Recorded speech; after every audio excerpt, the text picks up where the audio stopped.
Welcome everyone, Simon here from the Whales of Wall Street. We have an interesting video for you guys today, integrating artificial intelligence and blockchain together in the healthcare sector. This is an absolutely huge market.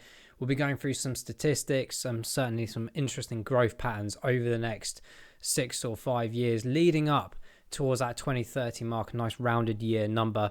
The healthcare industry is absolutely huge. Artificial intelligence is on everyone's lips right now, and of course blockchain may have taken a bit of a backseat at the World Economic Forum Davos agenda the last couple of weeks, but it's still in the background, and it certainly is something that will accommodate artificial intelligence significantly in the years to come. So we're going to have a bit of an understanding of exactly how AI works in the space, how exactly blockchain works in the space of healthcare as well.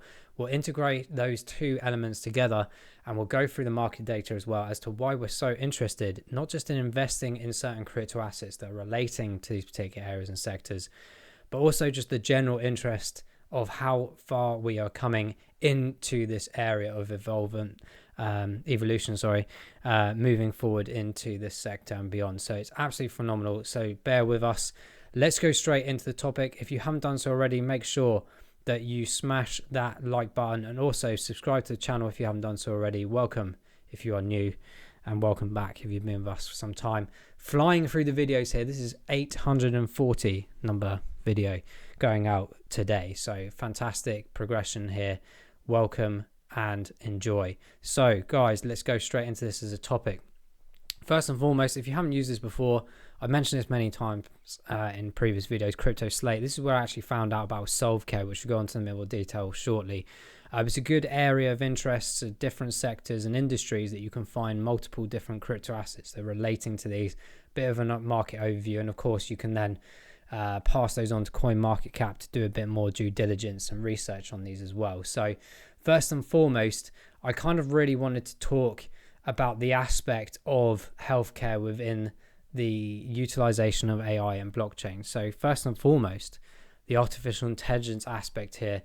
Now, artificial intelligence, there's so many different remits to this, and in healthcare, it's absolutely staggering what's going to be happening and what is happening right now. So there's a multitude of areas of interest for sure, but I'm going to be talking about specifically why this and how this integrates with the likes of blockchain. It's a bit of an understanding of how AI works in this space.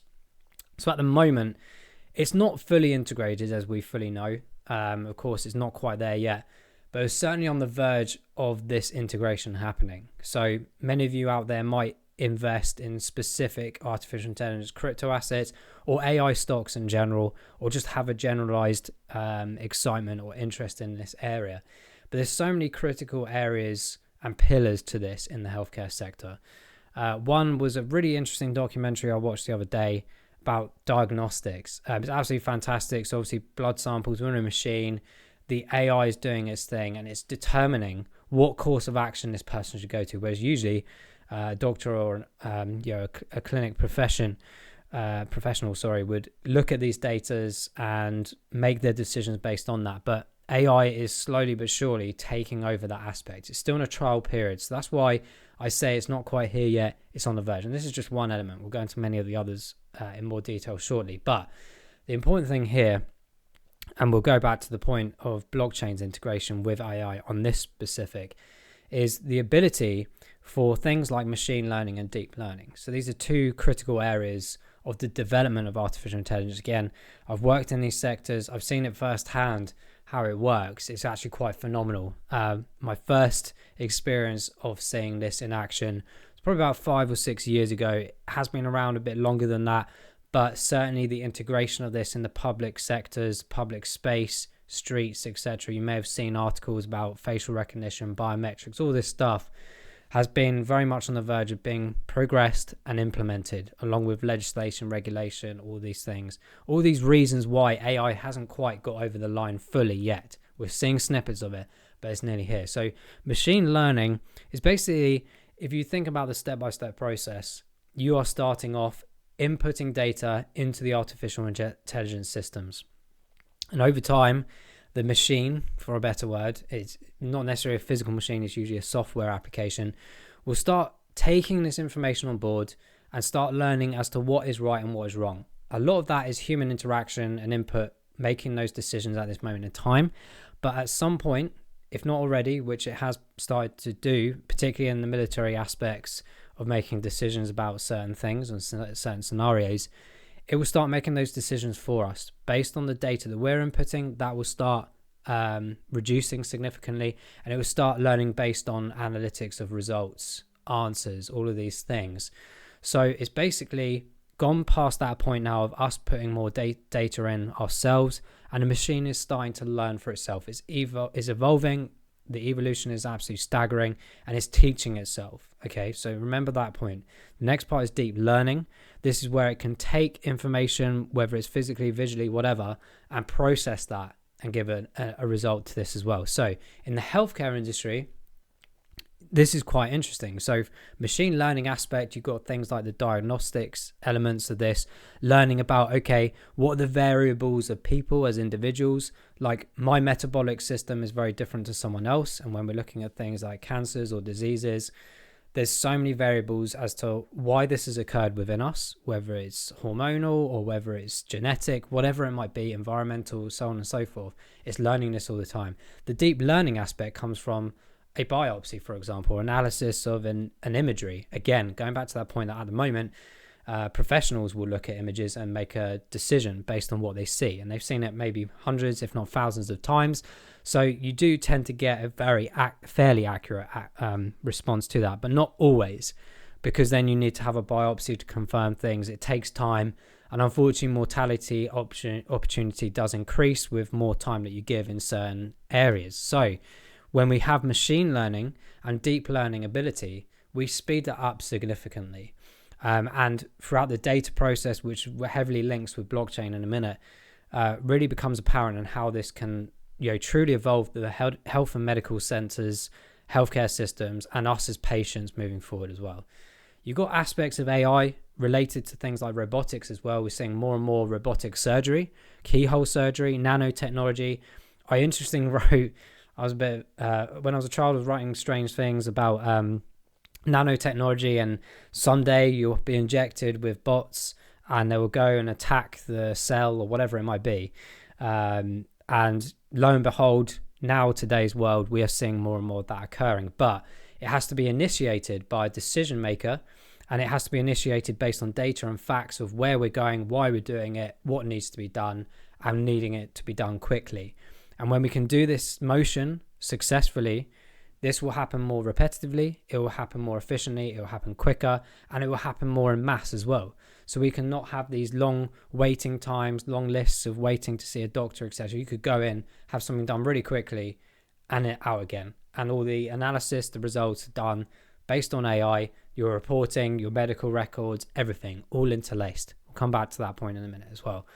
And the last couple of bits here as well is things like medical application, whether it's the delivery of medicine, whether it's the application of understanding what's wrong with you and then identifying prescriptions or medication that need to be sent to you. AI has, of course, the ability as well to do things like delivery drones, make that analysis, those progressive results more efficient, more speedy, as we just said a minute ago. And more importantly as well, on top of that, is things like IoT, Internet of Things. These are everything that connects to the internet. This is now the application, of course, of things like smartwatches with heart monitors, the ability to check generically things like BMI. And eventually, in the coming years, you'll see the evolution of the smart chips that will be connected to us. You may have seen things like Zoe and stuff like that. That's just a small stepping stone. I'm talking about something that really delves into your DNA and the infrastructure of your body to be able to tell you, Simon, in 2 weeks' time, you're going to have a heart attack, remain still, an ambulance automatically is on its way, the transaction is complete, and you'll probably sit in the machine in 5-10 years' time in the ambulance itself, have the operation done by robotics, and then you're back in the house in that afternoon once everything is all good. That's just sounds a bit sci-fi, but it's very much on the cusp. But in order for all of that to work, all of those elements that we just mentioned need to be validated, processed. The transactions or a transfer of an action, which we talked about so much on this channel, is very important to understand this. Transactions per second is, of course, something that everyone looks at with a blockchain. But what does that really mean? It doesn't just mean a transaction financially. It means that every single one of those processes or points in time or in that time frame of someone being diagnosed or having an issue to the point of operation, surgery, and then outpatient elements. Each one of those different components, appointments, whatever it might be, is an action and a transfer of action.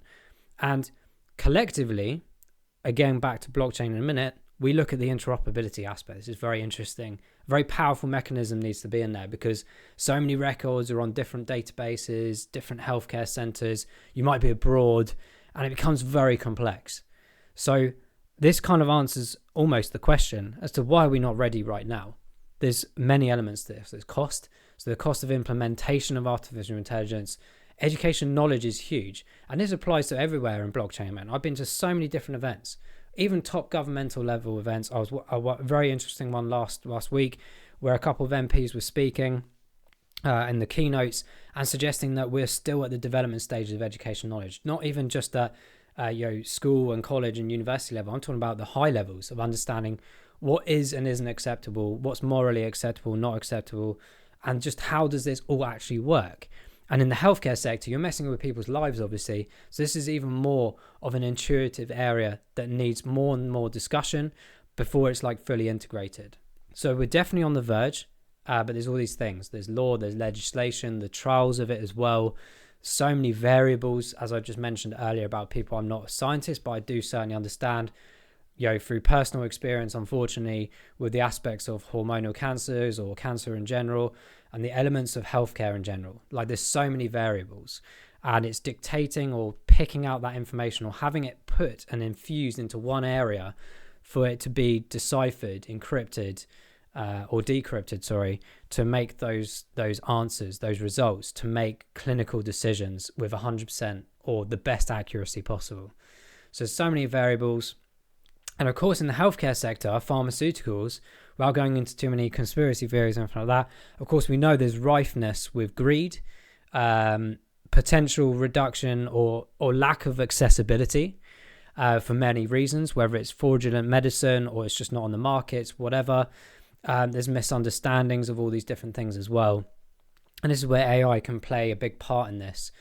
Whether that's centralized or decentralized is another format. What I mean by that is centralized, you tend to have like FDA approvals, this and the other. But there's a lot of drugs, a lot of medicine out there that is great for people, but you can't get hold of it because it's not approved. But we know that it works because of research and so on and so forth. How do we get around that? And AI could prove a point. Could it be on the side of public humanity, or will it go on the side of corporation? Or it depends really who's owning that, or what kind of systems we have using. And will the deep learning mechanism really kick into gear where we think that actually might make the right decisions beyond what commercially or corporations will say to us over the many years?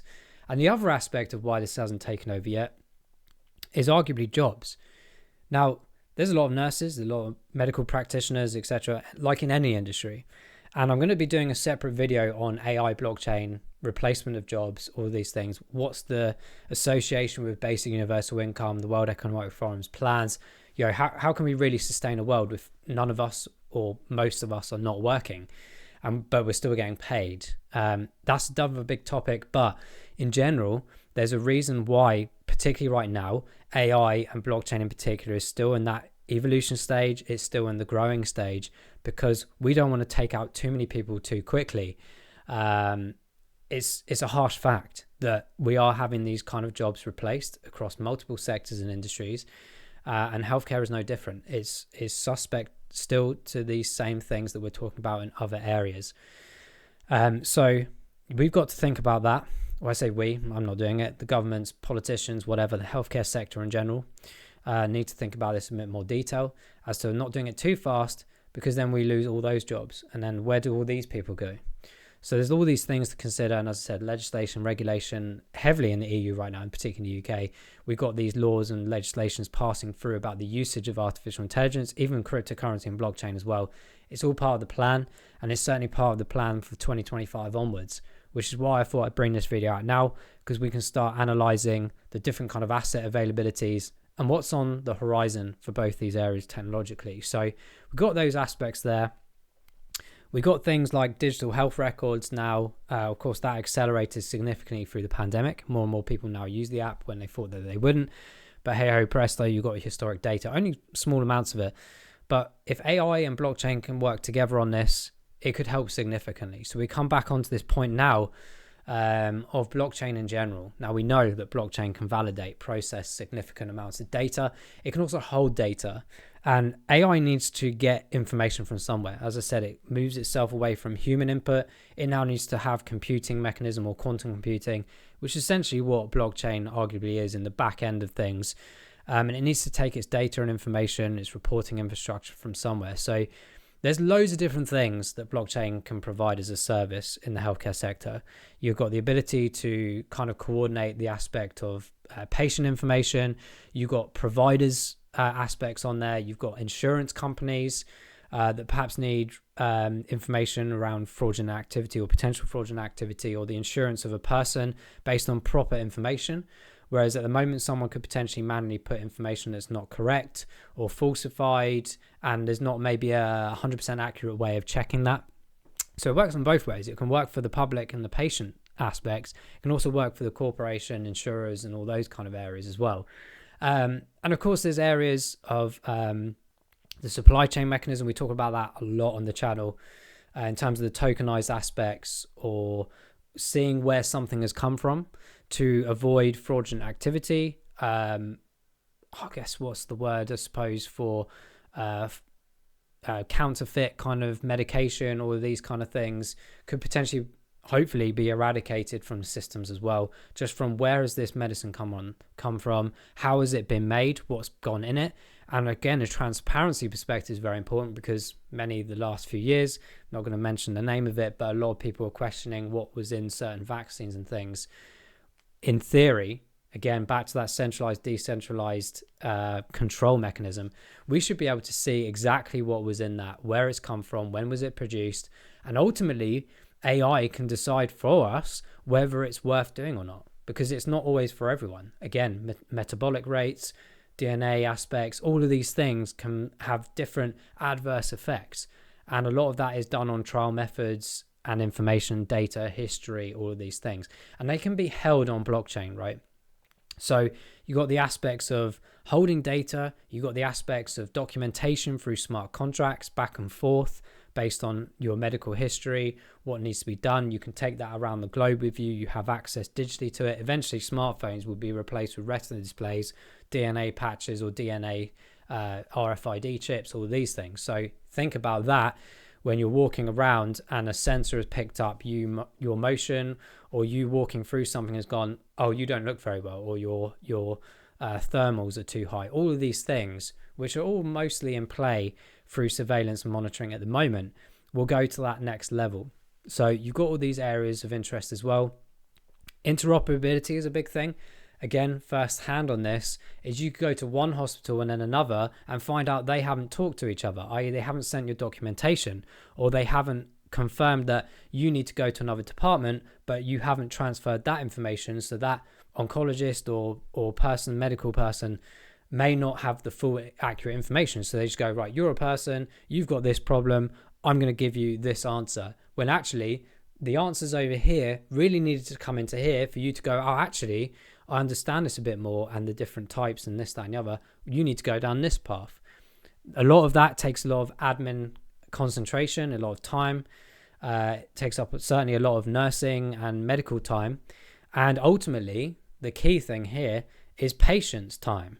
A lot of people may not have that time to mess about, wait weeks, wait months for information, or have to chase things because certain things haven't come across. So if everything's put into the blockchain and everyone has access to that, or there are different departments, there are different medical institutions, blockchain can do that deciphering with interoperability. If you're on a different chain or a different system, it doesn't matter. Cloud-based, goes back to my video that I did a while back of the interaction and the merging of things like IoT, AI, 5G, 6G, cloud computing, blockchain together. All of these things have to work harmoniously together to really take this to another level. So we've got all of this. We've got extraordinary amounts of data. Can you imagine how many patients I've sat in waiting rooms, and it's like a conveyor belt. That's just one department and one situation. And you can multiply that by the size of the hospitals, then multiply that by the amount of people that come in and out every single day. And the amount of people that have certain different medical conditions on a daily basis or a yearly basis, then multiply that nationally, globally, or you being in another country, should that really stop you from having medical care elsewhere? Because you can still pay for it because of the transactions, the blockchains, everything can coordinate significantly together. So these large volumes of data, medical records, decisions have to be organized. They have to be confirmed, validated. And of course, with blockchain, you've essentially got that finality aspect. Nothing can be changed, manipulated, unless it really needed to. There are some aspects like Casper Labs, for example, allow you to potentially change smart contracts once they've been made. This is an evolution for sure, and it does have its moment in time. But for that to happen, you need signatory approvals on both sides, essentially, which means that the patient knows what's going on. They can see everything. So can the medical professional as well. So you've got the trustworthiness, you've got the transparency of data, and you've also got the increase in efficiency, increase in accuracy, and potentially and hopefully the reduction in mortality. Mortality could do in that sense as well, I suppose. So you've got all of these things intertwining. So you've got the application of AI that could do the doing, and you've got the blockchain in the background of the thing that can hold all this information and help make those decisions for medical institutions, pharmaceuticals, pharmacies, and us as patients. So it's really lucrative that these two elements do intertwine as much as possible. And again, back to that point about merging technologies, IoT, we've already talked about, smart metering on ourselves, health, heartbeat sensors, BMIs, other algorithms that can be picked up now. Environmental situations can be picked up because actually data can transpire to the weather and things around us. Is it because it was so hot here or humid? Loads of people had respiratory problems over the next couple of weeks. They can already determine that data, and they can see the scale up of people in real time. This is a big point, real time. We talk about that in supply chain mechanisms of blockchain and AI all the time. Real time is really important. It can validate costs of things. It can validate the progression of something, a disease or something chronic within you, and be placed within blockchain and certainly create that transaction or the action transferred to say, you need medical help right now, or something is going to happen in the coming weeks because of this, this, and this. You need medical attention. And in the near future, as I said, 5, 10, maybe 15 years, I don't know exactly, but you may not even have to get yourself to a hospital anymore. A mobile unit could come to you, a drone delivery of medicine. And back to that point of 5G, 6G, if you've got an internet connection, it all of a sudden opens it up, Starlink up there in the sky. If you're in a rural area and you don't have medical ability or a medical opportunity. I had someone comment a couple of years ago when I was doing a self-care video. They said they live in New Zealand in a rural area, 2 hours to get to their local medical center. Imagine with the connectivity of 5G or 6G or Starlink, you've now got your medical records and everything. You've got a sensor on you. Something happens to you.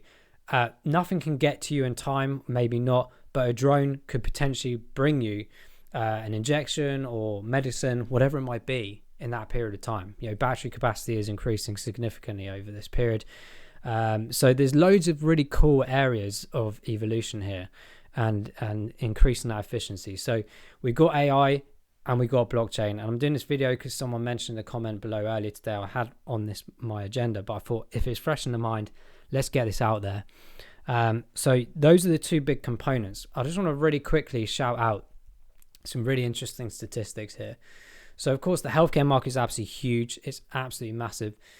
Now, the global healthcare market, apparently, according to global data, valued at $166 billion, reaching $277 billion by 2027. So there's a huge market growth area there.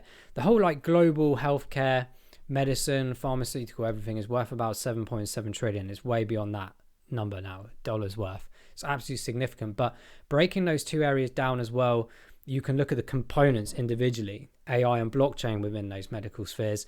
So around, I think 2021 is about $11 billion worth in the artificial intelligence implementation to healthcare. By 2030, this is anticipated to reach $188 billion. 11 billion to 188 by 2030. That is absolutely phenomenal. I think it'll be higher than that for sure. And in blockchain and healthcare, this is always going to be a bit lower because it's still in a growth stage. but 1.97 in 2022, 3.27 by 2023 or the end of 2023. So that's already a big jump. By 2030, it's going to be staggering towards just maybe around the $14 billion mark. So there's huge growth patterns there. So when we're talking about the investment perspective, yes, we want to know what companies are involved, but we also want to know what's the market value. What am I actually investing in? So hopefully this video has given a bit of an insight into artificial intelligence application, in terms of blockchain application as well. But let's quickly jump into a couple of the companies that are involved in these areas. I'm sure you'll be familiar with most of these. So let's just quickly talk about, we've got Solvecare, which is one I talk about quite a lot. Very heavily involved in things like management of data, documentation, or medical documentation in particular, and loads of, this is, I find quite interesting, diabetes is, it's so hard to sometimes analyze and diagnose. Imagine the variables that can be put into data, learning, and find this out even quicker and easier. Maybe even at birth one day we could determine like what's occurring within our bodies, what's going to happen, particularly as metabolics and stuff evolve over time within our lifetimes.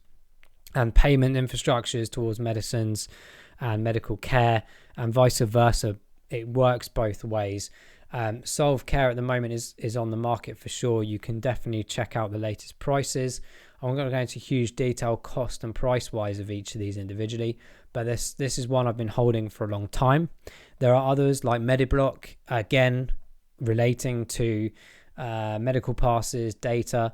If you think about like how the evolution has occurred recently of biometrics and facial recognition in terminals at airports and stuff, it's no different to the medical centers as well. BlockFarm is another one utilizing distributing ledger technology, DLTs, blockchain technology.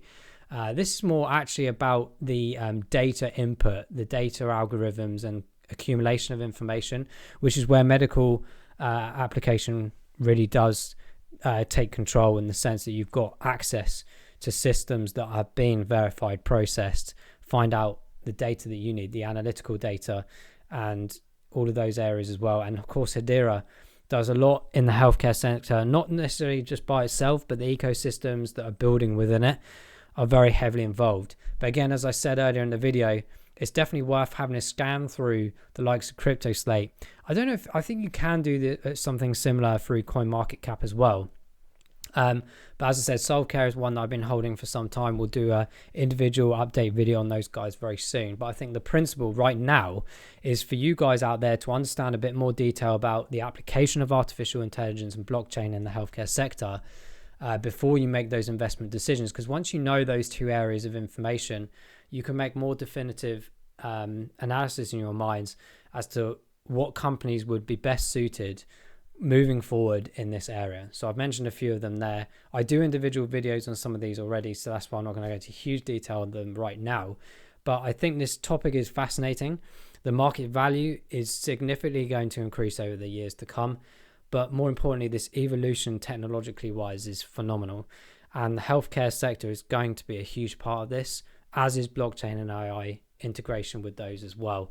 Hopefully it's given a bit of an insight to you guys. I do, as I said, recommend highly to investigate further in those two technological elements moving forward. And you'll certainly start seeing crypto assets that are related to this. And do your own. You might find some new ones. You might find different ones to the ones I mentioned here, or the ones we already invest or do videos on. Leave those ideas in the comments below for sure for us, and we'll do some extra research on this. But it is a fascinating area for sure. Growth is upon us for the health sector and the utilization of AI, blockchain. Thanks for joining us on this informative video. Hopefully you enjoyed it. We will have many more to come for sure in the weeks to come. So thank you for watching. We'll see you in the next one. Take care. Bye-bye.